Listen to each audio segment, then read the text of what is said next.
And we are live. All right, that's awesome. Victoria, welcome to HR Unscripted. Thank you so much for joining us. So, for everyone else, Victoria is the Chief People Officer at Jitjat Joe. That's right. Um, You got it. it's a bit of a Well done, tongue. Aaron. And Victoria brings with her a wealth of international experience and deep understanding of the how the global workforce is evolving. And today we're going to be talking about the changing face of work or the changing world of work. And specifically, we're going to talk about the type of work people do. So, is it full time, part time? Yeah. How are things? Like, what is all the different types of work available out there, and how are things shifting in 2024 and beyond as we look at AI and automation and remote work and so on. So, Great. first of all, welcome, Victoria, and thank you for joining us. And if you're happy, please let's just dive in.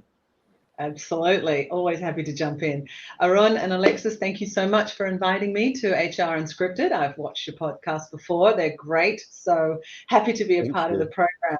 Thank you. So, yeah, the changing world of work. It is not slowing down for anyone, and certainly there are new types of work and trends that are coming through on a fairly regular basis. But there's also been some level of consistency, in certain kinds of work. So, how would I categorize them? Well, there's probably 10 main groups. You've got your permanent recruitment, which is typically your Yeah. call it 40 odd hours of work a week, the traditional Mm. kind of stuff with your benefits, etc. You've got your temporary work, which could be full time, part time, usually for a particular period of time. Mhm. Freelancing and independent contracting, people coming in with a specific skill to do a particular assignment, once done, exiting out. The gig economy work, a big Mm. one, growing and really developed, I would say, in the last 5 to 7 years. This Mm. tends to be short term, flexible kind of work, typically facilitated through some kind of digital platform, lots of Yeah. flexibility, again, very particular kind of assignments for X period of time. Fractioning work, perhaps an expression Mm. or a name less known to some, is typically Mm. where work is broken up into various chunks of activities and given out to people with particular skill sets in those areas coming together to contribute to a larger piece of work in Mm. totality.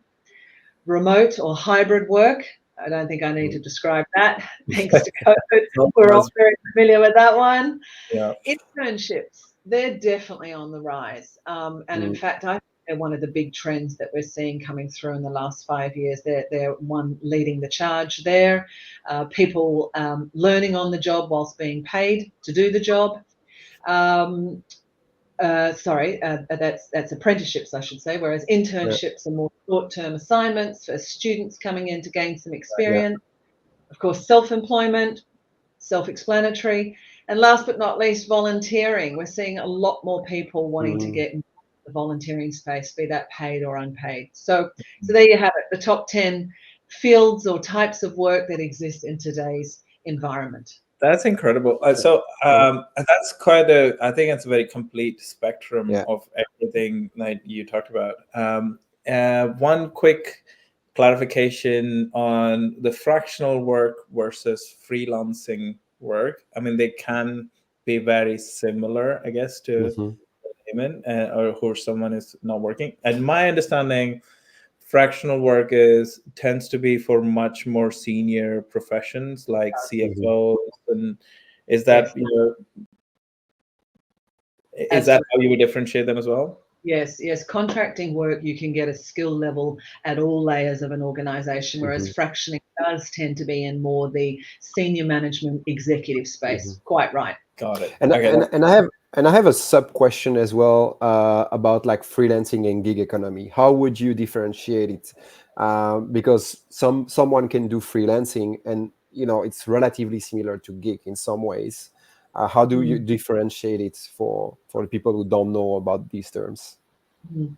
Well, gig work tends to largely be done online. Okay. Hmm. Um, Mm-hmm.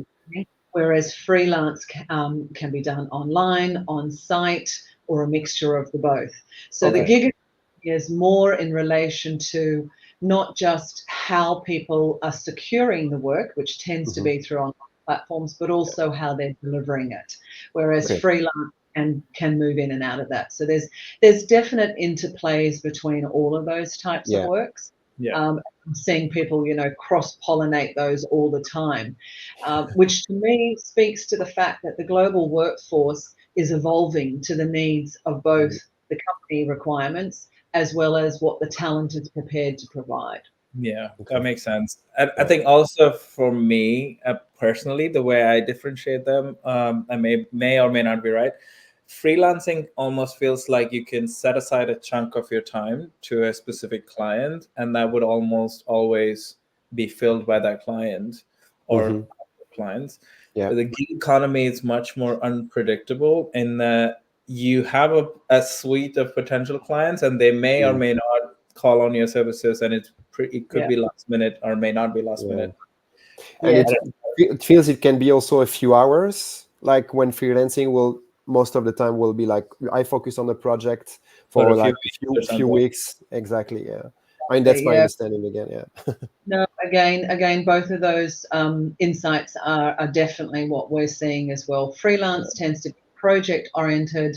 I'm sure people would like to have ongoing, repetitive freelance clients, whereas gig work tends to be a bit more short term, more task specific, as opposed to freelance being more project specific. That makes so much sense. All right. So now that we've covered the definitions and gone into a little bit of detail, what are the trends that you're seeing? Like we clearly were much more permanent and maybe even like temporary work focused economy for several years. And I feel like COVID kind of accelerated the shift to new models. And now we seem to be in a whole new world, a brave new world. So what are you thinking are the shifts from the old models to the new models, and what kind of trends are you seeing? All right. For a minute there, when I thought you were going to break into song. So that would have been great.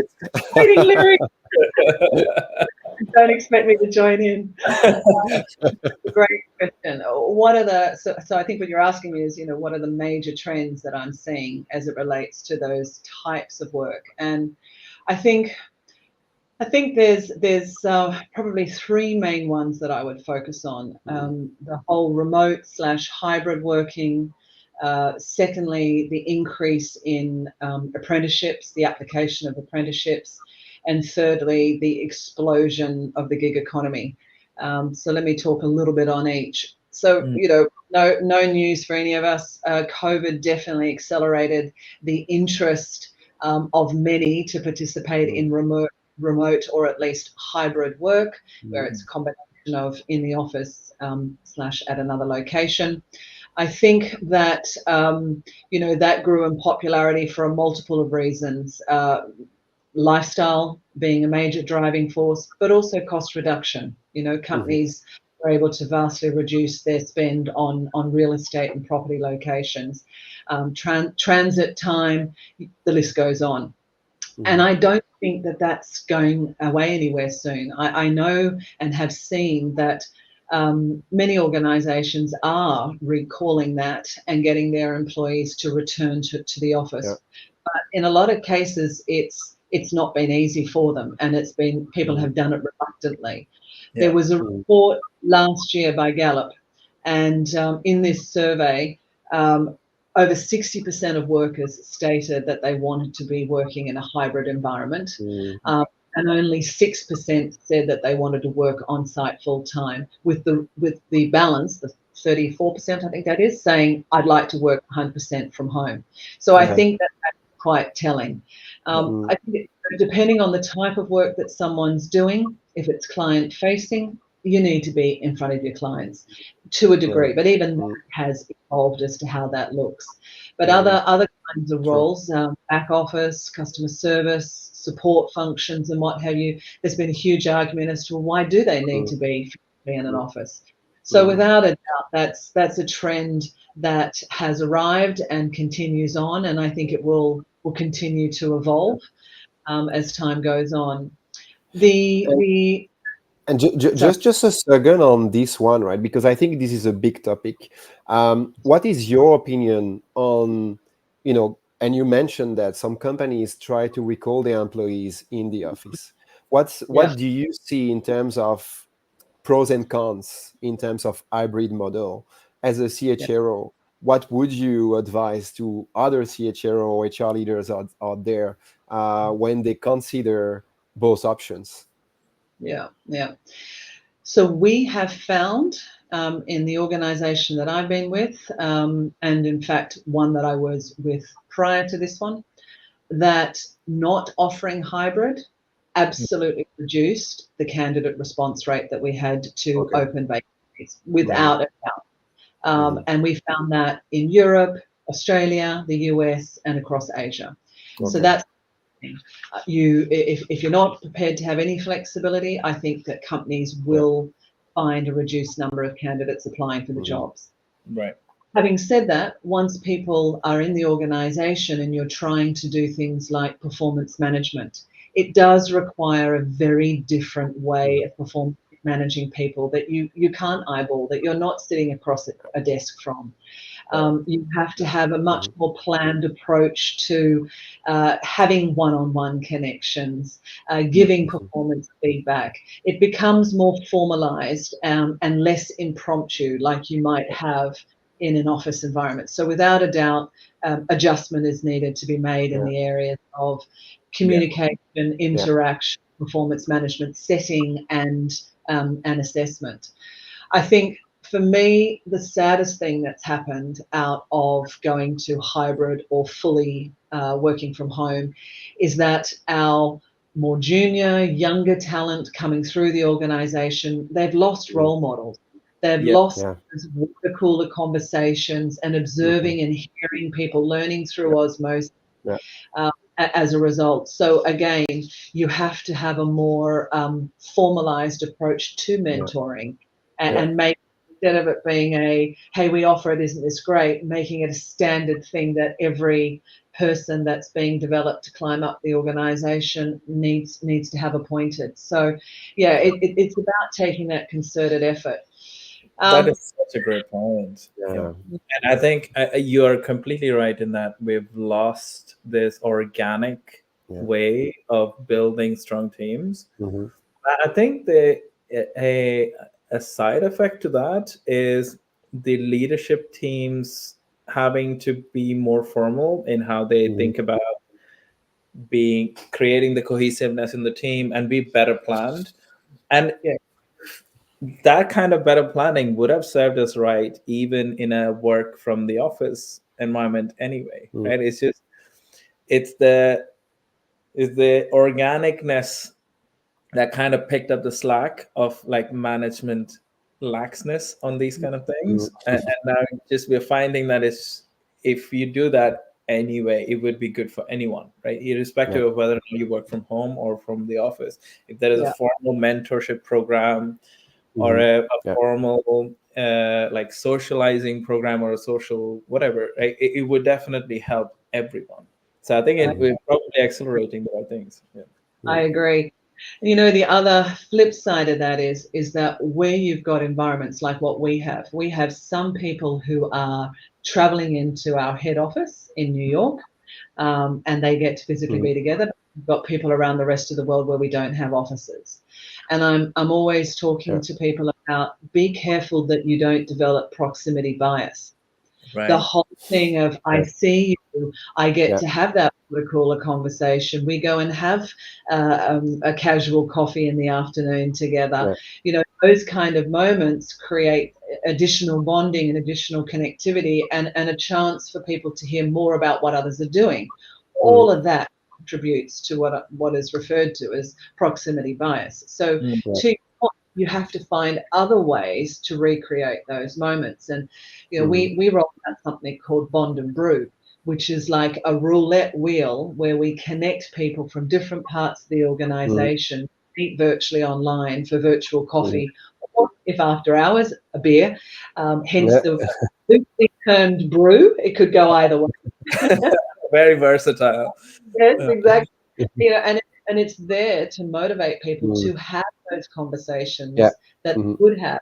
They were in close proximity, but where they're not.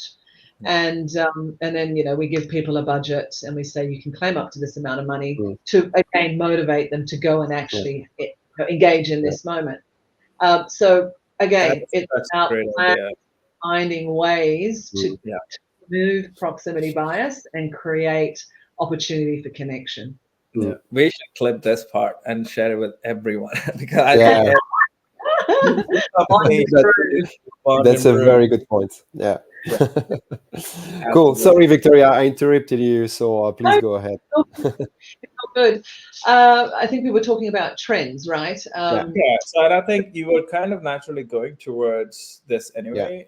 We were talking Yeah. about how the trends are shaping up, and then we were talking about how people adapt and like what kind of things we can do Yeah. as companies to adapt to Yeah. this new world. Mhm.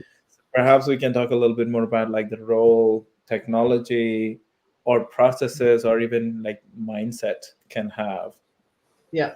in Yes. shifting and adapting to this. Well, there's no doubt that technology and AI is, reshaping the way many of us are operating, and I think we all know that it's here to stay. Hmm.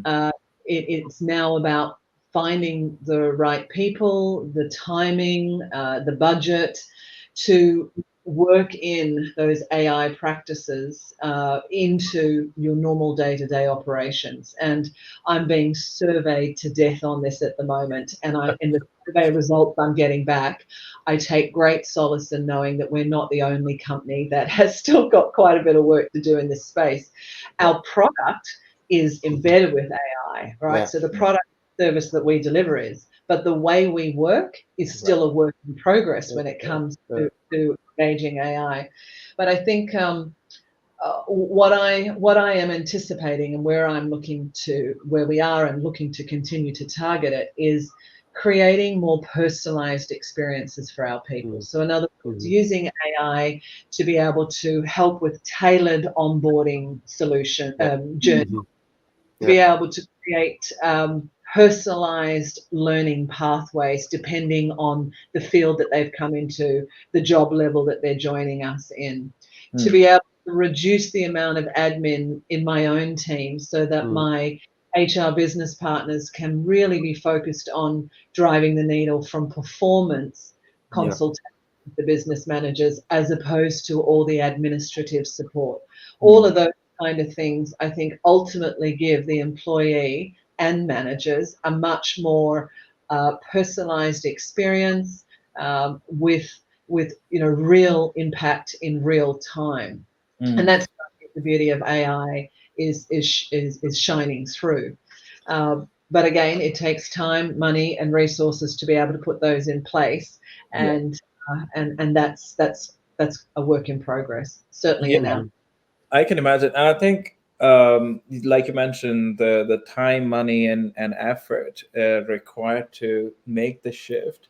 So, as a leader, CHRO, like, how are you finding the execs or the board members are dealing with that, are reckoning with this, right? So, are you finding immediate buy-in with your company leaders that say, okay, yeah, we really need to start investing in a much more personalized onboarding process, or are they still wrangling with the idea of like, hey, this is AI, we don't want to touch this right now? No. What is the sentiment? Mm. Again, if I think about the CHRO networking groups that I'm a part of, everybody has it on their agenda, including the CEO, which means that very front of mind at boards as well. And like anything that a company implements, it's about going in with a business case. If we invest, be it time, be it resources, be it budget, we're going to see this kind of reduced cost of delivery. In some instances, not all, but in some instances, it might be a reduction in headcount. I mean, let's face it, AI and technology, there are definitely roles that are going to become obsolete. Some already have, but at the same time, there are new roles being created, to counter the evolving work environment. So, and way of work. So, without a doubt, I'm approaching it, and my fellow HR execs are approaching it like any other business case situation that you're putting together an investment and a return of such on that. So I think that's enabled us to be able to keep moving. That makes so much sense. And I think so as you start to invest in those kind of platforms, and I know this is early days, and I'm asking you to speculate now. So as you start to invest in, let's say you have a fully personalized onboarding service, you have these watercolor moments that you're able to create. Do you see that frees up the companies to be more versatile in their hiring practices? So instead of focusing on just permanent workers or temporary workers, do you think it opens the door for more freelance or gig economy kind of work? And what do you see a good ratio being? I don't know what the ratio is today, for example. What between permanent and gig and temporary, do you see that shifting? And what would your speculations be? I see the gig economy being the fastest growing of the emerging trends. It is the fastest growing. Today, the gig economy is worth about US dollar, about 460 billion in revenue. Wow. Right? That's it is just. And we recently ran a survey because obviously we recruit in that space and we staff for our clients in that space. And 70% of the people that responded that are actively working for us told us we see this as imperative additional income. And 45% of them said, this is a long-term solution for me. I want to transition perm into flex. Right. And another, I think about 40 odd percent did it because it offers them that work-life balance. So all the things that we were seeing coming out of COVID have absolutely fed into the extended interest in the gig economy. Organizations are going, okay, if we can bring people in on that basis and it's still, meeting the requirements of what we need, then this is a great way of supplementing other parts of our workforce. So I don't see one replacing the other, but what I do see is probably the balance shifting. Where that is, Arun, to your question earlier, I don't know the answer to that. I don't know what the split is on those workforces, but what I can tell you is that this one is growing at an incredibly rapid rate from the client company preference as well as from the talent perspective. You see that with all these new platforms coming up. I mean, Uber does that with their drivers, and they were doing this 15 years ago. But now you've got our organisation, Jit Jat Joe. You've got Fiverr. You've got so many new platforms coming up. Upwork is another one. It's coming up every other day. It's that HR tech space is growing at rapid rate, and so much of it is centered around this: find staff, recruit them, put them in a job, performance them, pay them in big environment. I think you're so right. And like people per hour is another one of these companies like Upwork and Fiverr. And I think the Ubers and delivery companies, and that's kind of opened up the mindset of people that this is an additional income or Fiverr specifically. So I can definitely see this being a win-win, right? So it's a win for the companies in that, because so I am also thinking of the recruitment process. So when you try to hire a permanent employee, at least in Europe, because of the friction involved in letting someone go, like an underperformer go in Europe, the interview process kind of reflects how hard it is to let someone go, right? So you get this ridiculous 6 to 10 round of interviews. And So all you're measuring in that time is like how good someone is at selling themselves, and you get to the end of that process and you finally whittle down a few people. Whereas if you switch to a gig economy, I don't think you can really let your work talk for itself. And if it doesn't work out between the partners, which is the company and the employee or the person delivering the work, you just can split and go your separate ways, and there is very little cost to both. I agree with what you're saying. And if I was to summarize what you've just described, it's a very transactional relationship, in that environment. Why it comes back to the point I made earlier. It depends on the nature of the work being done. In some environments, that transactional working relationship is absolutely appropriate and great for all parties. In other environments, people are going towards permanent or hiring permanent individuals because they want that longevity. They want that person to be an intrinsic part of that culture, be it from an influencing point of view or a contributing point of view to that culture, and to stick around. Again, I would say to organizations, look at the kind of work that you're doing. Strategy drives organizational structure. And off the back of organized structure, then look at the kind of roles you've got within that org and determine, well, what kind of talent could we put in there? Is this a temporary person? Is this a gig economy, freelancer, contractor, permanent, etc.?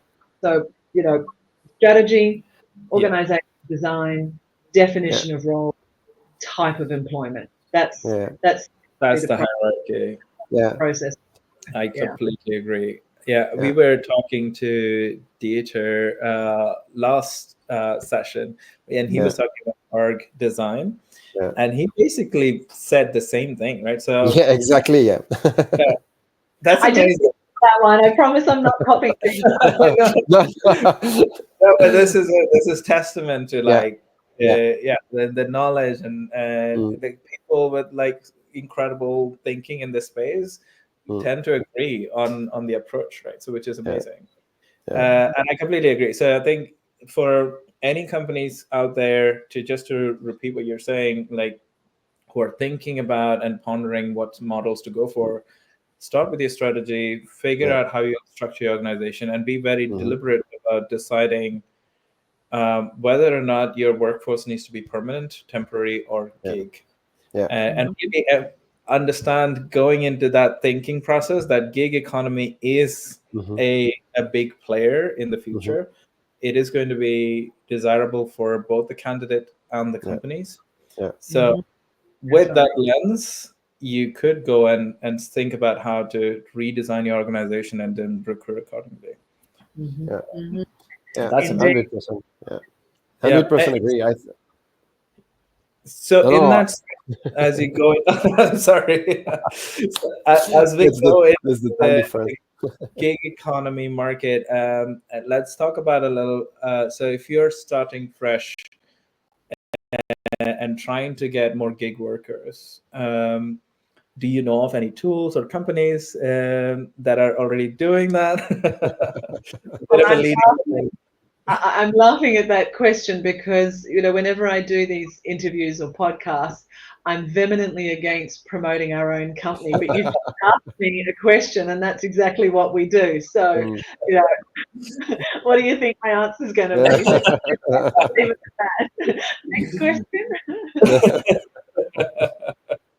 No, that's great. I do think that companies like Jitjajo, Upwork, Fiverr, People Per, I think they are great platforms.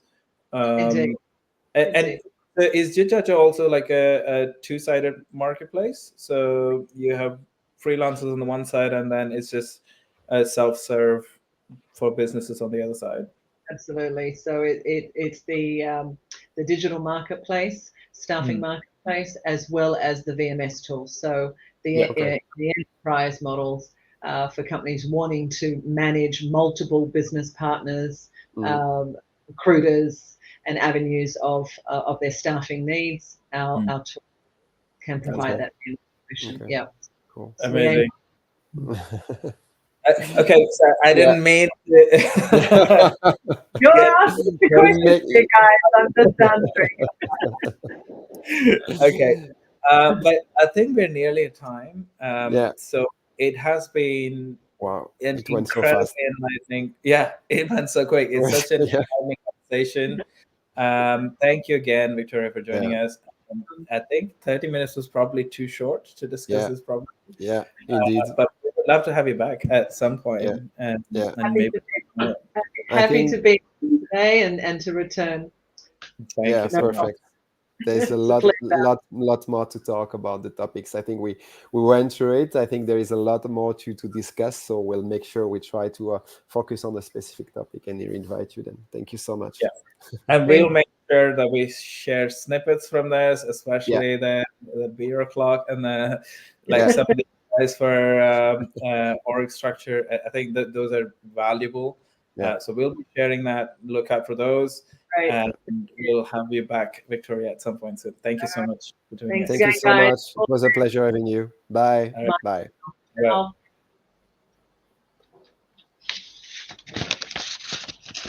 Okay.